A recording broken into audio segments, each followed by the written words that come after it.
Hello everyone. Today we're going to be talking about talent management.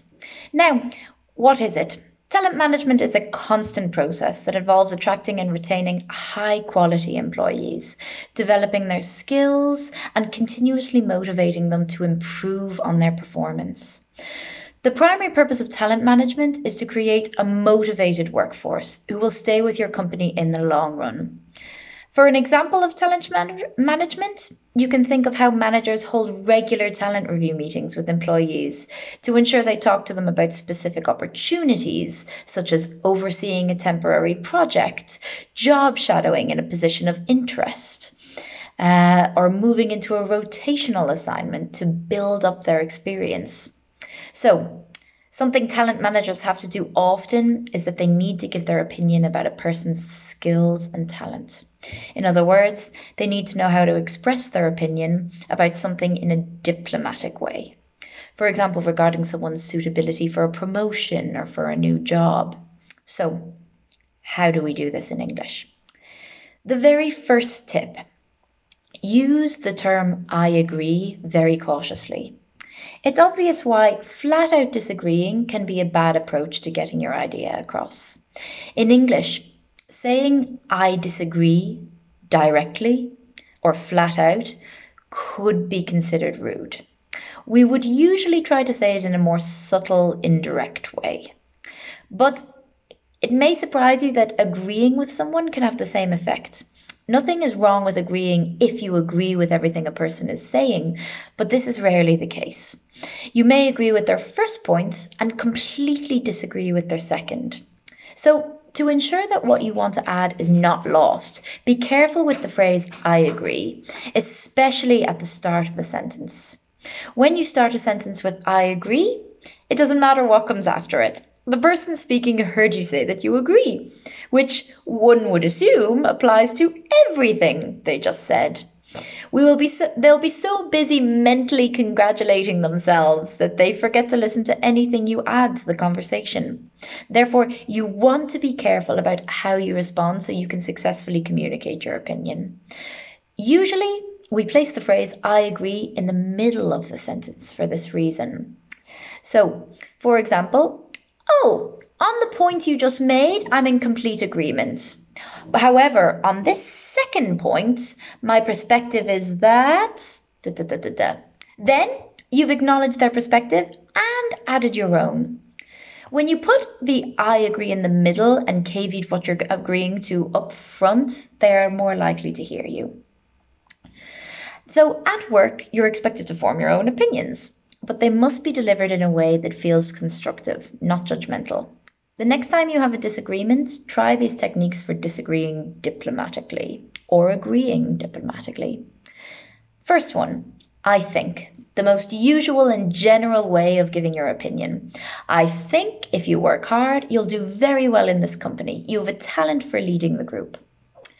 Another one is I reckon. This is a more informal way of giving your opinion. I reckon you could use a little more work on your IT skills, but aside from that, you're doing really well. You then have in my opinion or in my view.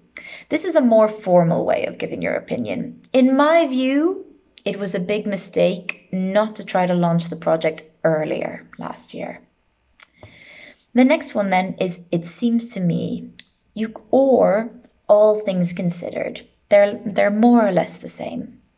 Used for giving your opinion when you've thought carefully about a situation.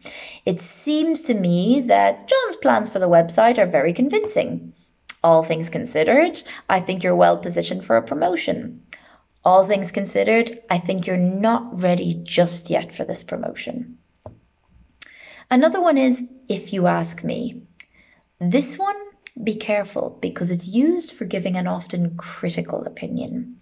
If you ask me, he works well as part of a team, but he's definitely a bit immature. The next one is a valuable one. To be honest, to tell the truth, to be frank. 3 ways of giving your opinion when you know that people may not like what you say. To tell you the truth, I think this work could have been done in a better way. To be honest, I think you could use some extra training in this domain because the quality level is not where we want it to be. To be frank, I think we need to reconsider your position in this company. Personally, it's used for emphasizing that you're giving your own opinion. Personally, I think you should apply for this position. Personally, I think your experience would be a better fit for something else. Now, keep in mind, you can also use some keywords and expressions when talking about both talent and skills. For example, he's very good at finding creative solutions. He's a natural leader. She is head and shoulders above the rest. He is a first-rate technician. She could do this in her sleep. As a manager, she is one of a kind. He has a talent for working under pressure. When you're trying to talk to somebody about things they could do better, we often say, I am afraid that. For example, I'm afraid that your skills with computers are not as high as we would like them to be. I'm afraid that we're going to give the position to someone else. Another way of doing this is we regret to say. This is a much more formal way of doing it. We regret to say that we are no longer taking candidates for this position. We regret to say that we are giving the position to someone else. It's very formal. Obviously, if you wanted to say it in a more informal way, you could simply say, I'm sorry to say that. I'm sorry to say that your leadership capabilities are not 100% where we want them to be. Now, you can try and practice some of this together with your teacher and while following the rest of the lesson. Goodbye.